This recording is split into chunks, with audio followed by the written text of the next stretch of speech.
Hey guys, I'm Bronson, and this is a secondary market update video for the Eye of Ophidia, a Fable card from Arcane Rising. So, just as a reminder, this is not an investment channel. I am not giving investment advice. I am a collector, and I am just doing this for entertainment purposes only. So, to get into this card, it is interesting because this card comes from the beta printing of Arcane Rising and I think that it's priced relatively good between the other two Fable cards. So it's sitting around $1,000 to 1,200, and it looks like there's some sold listings. So people are actually taking to this price point. Now it's interesting because the Heart of Faendale is around like 2 to 3,000 at the moment. It's around the $3,000 range. Nobody has purchased it at that. It's just the people who have it won 3 grand, and I don't blame them. So this is kind of less than that because it's not the alpha, it's the beta printing, so it's 1100 to 1200, and then the Arknight chart is like 600. So Arknight is definitely the cheapest of the bunch, but if you call $600 cheap.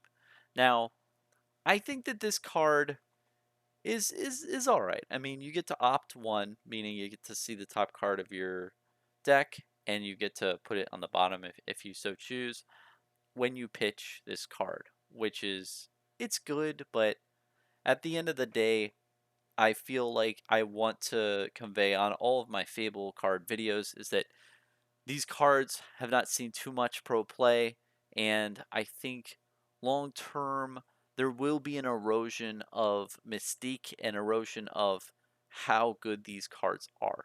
The artwork is beautiful though, but the abilities that the card has in decks I feel is lacking compared to other cards. It's not as versatile, especially because you don't have that defense value like I've talked about in the past. Since there's no defense value, if you're being attacked by a huge truckload of damage, you cannot use this card to defend, and that really inhibits your hand. So at the end of the day, I think it's still going to be valuable. It's still going to retain its value because the low supply. There's just not many of these that were printed. It seems like, and on eBay, you could barely find too many available at a single time. And I feel like Legend Story Studios did this on purpose to make these cards have value. And that's great. It's a piece of the history, and it's a really cool card to have. So if you have this card and you love Flesh and Blood, good on you, man. Like, I would keep it. Honestly, like, I feel like over time it can only trickle up. And that's the thing with these cards that have low supply is that it doesn't matter what people will use the card for. It's just the thing is there's none out there. So if there's only 5 listings at a time and all 5 people say, well, that guy wants 1200, I want 1200 too.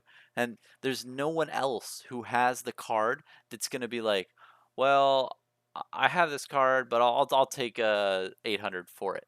It's not like that. People who have this card are just going to point to other listings and say, well, he got 1200, so I'm getting my $1,200.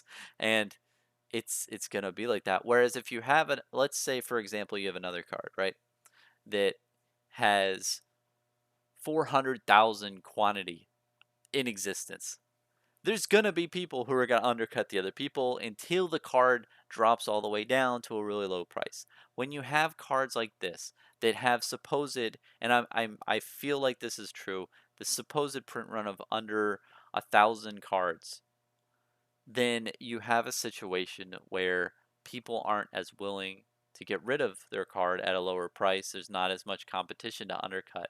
Another thing that you have to really look into as well is that this also is affected by the people who are keeping these products sealed. So if there's a bunch of these cards in sealed boxes that are going to stay sealed for the long term, whereas people are investing in sealed product and they're keeping it sealed for the long run, that even that reduces it even further of how many cards are out there in existence. It truly is a collectible item. I feel like I've hyped it up a lot there, but I do want to finally end on where I started from the beginning, that I feel like it's a decent card. It is good. it is good for certain situations and for certain decks. Do I think that it is a competitive card? I do not. And I don't think it's going to be as good as other cards in, in, in that slot for people's decks because of the versatility, and that it just doesn't do as much for that slot. So I want to leave it off for that. But at the end of the day, I think long term, it's going to hold at this 1200 price. But the very scary thing is the unlimited set is coming out in the future in November, and we don't know what's going to happen. When they print these cards with a different little border, who knows? Maybe people who hold this card get scared. But you have to keep in mind what I said earlier too, is that there aren't many people holding this card. So not that many people can get scared, but they might get scared. So you might see these drop to the $800 range so people can just get the quick money and get out.